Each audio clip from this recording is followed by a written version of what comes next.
Hello friends, स्वागत आहे तुमचं माझ्या चॅनलवरती. फ्रेंड्स, तुम्हाला जर व्हिडिओ आवडला तर व्हिडिओला लाईक करा, चॅनलला सबस्क्राईब करा आणि बेल आयकॉन दाबायला विसरू नका. चला तर मग आजच्या नवीन व्हिडिओला सुरुवात करूया.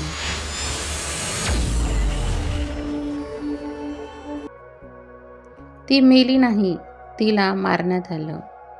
ती मेली नाही, तिला मारण्यात आलं. ती मेली नाही, तिला रोज थोडं थोडं मारण्यात आलं. कधी शब्दांनी, कधी टोमण्यांनी, कधी मौनाने. तिच्या अंगावरचे डाग फक्त मारहाणीचे नव्हते, ते समाजाच्या बोटांचे ठसे होते. सहन कर, या 2 शब्दांनी तिचा विश्वास हळूहळू आवळला.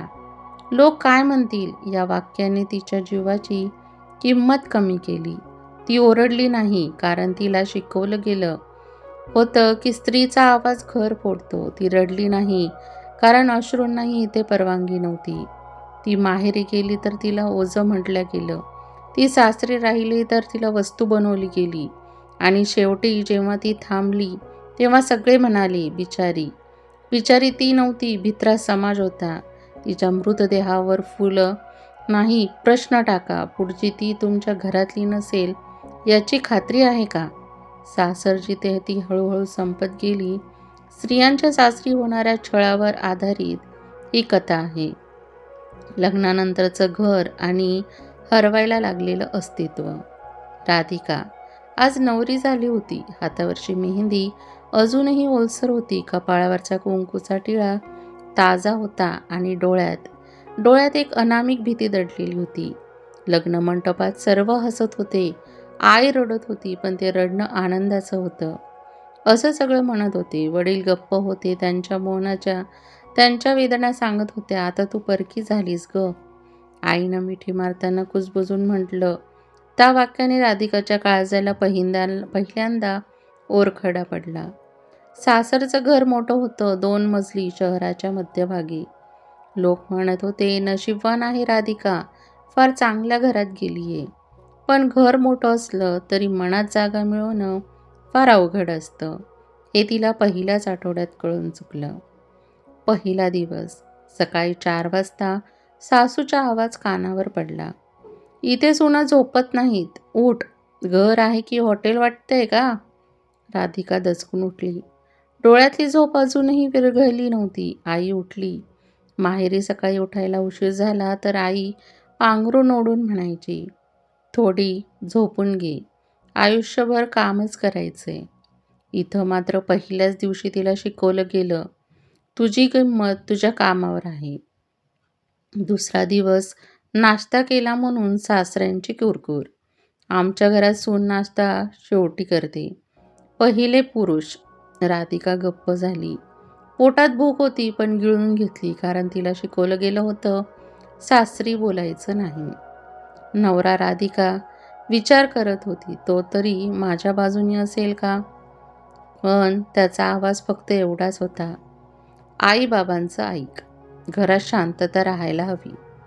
तिला कळालं, शांतता म्हणजे तिचं गप्प बसणं. छोट्या छळाची सुरुवात. ही नीट स्वयंपाक करत नाही, हिला काही कळत नाही, माहेरून काय शिकून पाठवलंय, हे शब्द चाकूसारखे होते. रोज थोडं थोडं कापत होते. राधिका रात्री उशिरा भिजून रडायची.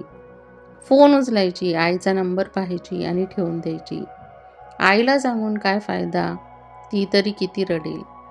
पहिली थप्पड. तो दिवस तिला आयुष्यभर आठवणार होता. भाजी जरा जास्त मिठाची झाली होती. सासू ओरडली. सासऱ्यांनी तोंड वाकडं केलं. नवऱ्याचा हात अचानक उगारला गेला. धप्प. घरात शांतता पसरली. कोणी काही बोललं नाही. ती जमिनीवर बसली होती. गाल जळत होता, पण त्याहून जास्त जळत होतं तिचं अस्तित्व. त्या क्षणी तिला जाणवलं, ही थप्पड फक्त गालावर नव्हती, ती माझ्या आत्म्यावर होती. ती बदलत गेली. हसणं कमी झालं, डोळ्यातलं तेज हरवलं. आरशात पाहिलं की ओळख पटेनाशी झाली. ती नवरी राहिली नव्हती, ती बायकोही राहिली नव्हती, ती फक्त घरातली एक काम करणारी सावली होती. एक दिवस माहेरून भाऊ आला. राधिका त्याच्याशी बोलायला धावली, पण सासू मध्येच जास्त वेळ बोलू नकोस, आमचं घर आहे हे. भाऊ निघून गेला. राधिका दरवाजाकडे पाहत राहिली आणि पहिल्यांदाच तिनं स्वतःला विचारलं, माझं घर कोणतं आहे? राधिका आता त्या घरात येऊन 3 महिने झाले होते. पहिल्या काही दिवसात जे टोमणे होते ते आता मागण्यांमध्ये बदललेले होते. एक दिवस दुपारी सासूने चहाचा कप टेबलावर ठेवत सहज म्हणून टाकलं, तुझ्या वडिलांनी लग्नात फार काही दिलं नाही ग. आजकाल मुलींचे वडील किती देताय माहिती आहे का? राधिका गप्प ती शब्द गिळून बसली. कारण तिला वाटलं हे फक्त बोलणं आहे, पण हे बोलणं नव्हतं, ती सुरुवात होती. पहिली मागणी सासऱ्यांनी संध्याकाळी वर्तमानपत्रात बाजूला ठेवत म्हटले, आपल्या मुलाला ऑफिसला जायला बाईक लागते. आजकाल मुलीचे वडील मुलाला गाडी देतात. नवऱ्याने मान हलवली. हो बाबा, बरोबर म्हणतात. राधिका हादरली. लग्नाआधी काहीच ठरलं नव्हतं. कुठलाही हुंडा नव्हता. तरीही आता तिनं धीट होऊन म्हटलं, पण बाबा इतके सक्षम नाहीत. त्या वाक्यावर सासूचा चेहरा बदलला.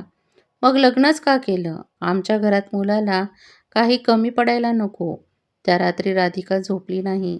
तिला वडिलांचा चेहरा आठवत होता. सेवानिवृत्त झालेले, पेन्शनवर घर चालवणारे आणि तरीही लेकीच्या लग्नासाठी कर्ज काढलेले. मानसिक अत्याचाराची खरी सुरुवात. दुसऱ्या दिवसापासून टोमणे वाढली.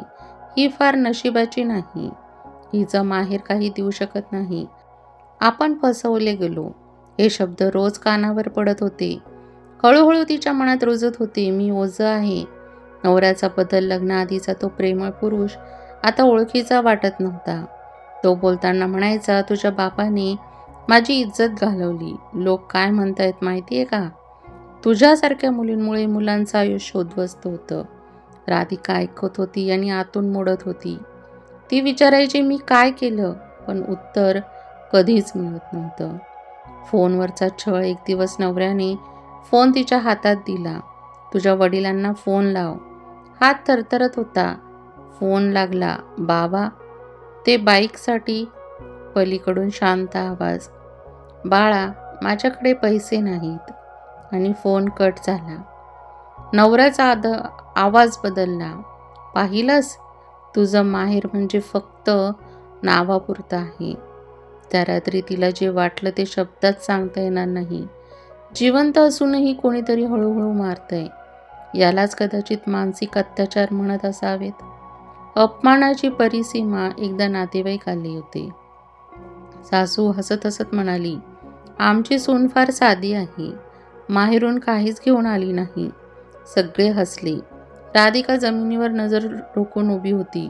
त्या हास्यामागे तिचा अपमान लपलेला होता. पण कोणी पाहिलं नाही. तिचं मन तुटलं गेलं. ती आता स्वतःशी बोलायची, आरशात पाहायला घाबरायची. रडायलाही आवाज येऊ नये म्हणून उशी तोंडावर धरायची. तिला वाटायचं, मी मेले तर कदाचित सगळं थांबेल. एक भयंकर दिवस. त्या दिवशी सासूने स्पष्ट सांगितलं, 2 लाख रुपये घेऊन ये, नाही तर इथे राहायचं नाही. नवरा गप्प होता. तोच तिचा सर्वात मोठा गुन्हा होता. राधिका खोलीत गेली, दार बंद केलं आणि पहिल्यांदाच तिच्या मनात विचार आला, मी खरंच इतकी निरुपयोगी आहे का? त्या रात्री घरात अंधार जरा जास्तच दाटलेला होता. राधिका खोलीत बसून डोळ्यात पाणी नव्हतं. कारण आता रडणंसुद्धा थकलं होतं. दार उघडलं. नवरा हात गेला. त्यांच्या डोळ्यात राग होता, आवाजात तिरस्कार. तुझ्या बापाकडून पैसे येणार की नाही? राधिका शांतपणे म्हणाली, बाबांकडे पैसे नाहीत. तेवढंच वाक्य पुरेसं होतं. हिंसेची सुरुवात आणि शेवटही. पहिली लाथ पोटावर बसली. राधिका जमिनीवर कोसळली. दुसरी लाथ पाठीवर, तिसरी, चौथी. आमचं आयुष्य खराब केलंस. तुझ्यासारख्या मुली जन्मालाच यायला नको. ती ओरडली नाही, कारण तिला माहीत होतं, ओरडूनही कोणी ऐकणार नाही. घरात सासू सासरे होते, पण कोणीही थांबवलं नाही.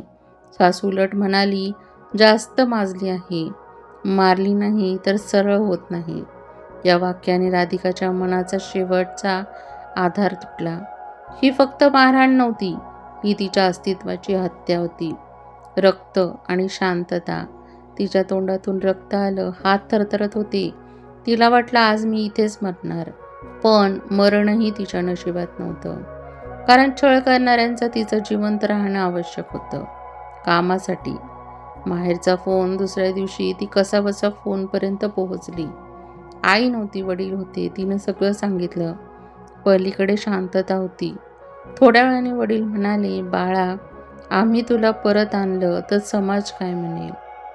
ते एक वाक्य तिला पुन्हा मारून गेलं. तिने विचारलं, बाबा, माझा जीव महत्त्वाचा नाही का? उत्तर आलं नाही आणि फोन कट झाला.